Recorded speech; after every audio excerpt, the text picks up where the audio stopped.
বাংলাদেশ ইসলামী ছাত্র শিবিরের কেন্দ্রীয় সদস্য সম্মেলন শুরু হয়েছে।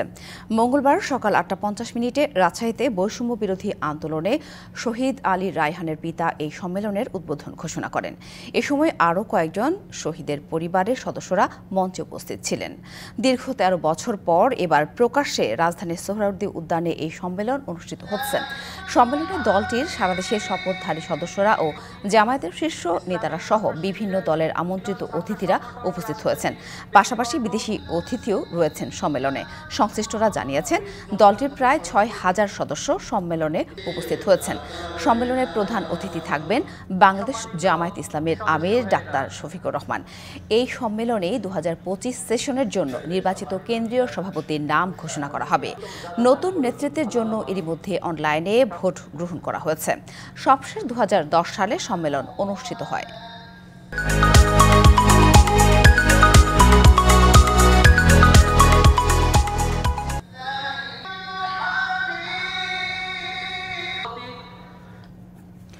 ঐতিহাসিক সোহরাওয়ার্দী উদ্যানে চলছে ইসলামী ছাত্র শিবিরের 31তম সদস্য সম্মেলন। সেখানে আছেন সহকর্মী মোহাইমিনুল খান অপু। সরাসরি কথা বলবো তার সাথে। অপু, 13 বছর পর প্রকাশ্যে সোহরাওয়ার্দী উদ্যানে আয়োজিত ইসলামী ছাত্র শিবিরের সদস্য সম্মেলন কেমন দেখছেন? শপথধারী সদস্য ও জামায়াতের শীর্ষ নেতাদের উপস্থিতি কেমন দেখছেন? আর এ থেকে কি বার্তা আসতে পারে? প্রধান যে অতিথি জামায়াতের আমির কখন আসার কথা রয়েছে, সব মিলে জানাবেন। সাথে সকাল 8:50 ইসলামী ছাত্র শিবিরের যে সদস্য সম্মেলন সেটি শুরু হয়।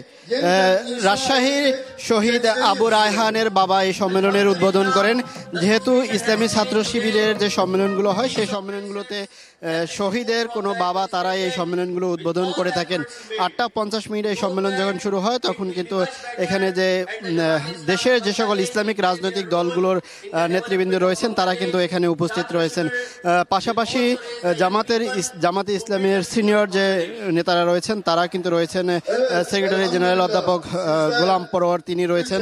তবে এখন পর্যন্ত জামায়াতে ইসলামের আমির যিনি এখন পর্যন্ত এসে পৌঁছেনি, তবে কিছুক্ষণের ভিতরে তিনি এসে পৌঁছবেন বলে ধারণা করা যাচ্ছে। তাছাড়া এখানে যে এখন যারা বক্তব্য রাখছেন তারা মূলত হচ্ছেন বিদেশি অতিথিবৃন্দ যারা এই সমাবেশে এসেছেন তারা এখন বক্তব্য রাখছেন।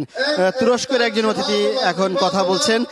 পাশাপাশি যে সকল ছাত্র সংগঠনগুলো রয়েছে, ছাত্র অধিকার পরিষদ থেকে শুরু করে অন্যান্য ছাত্র নেতৃবৃন্দ কিছুক্ষণ আগে তারা তাদের কথা বলেছেন। এর পরবর্তীতেই হয়তো যে জামাতের আমির তিনি হয়তো এখানে পৌঁছানোর পরপর হয়তো কথা বলবেন।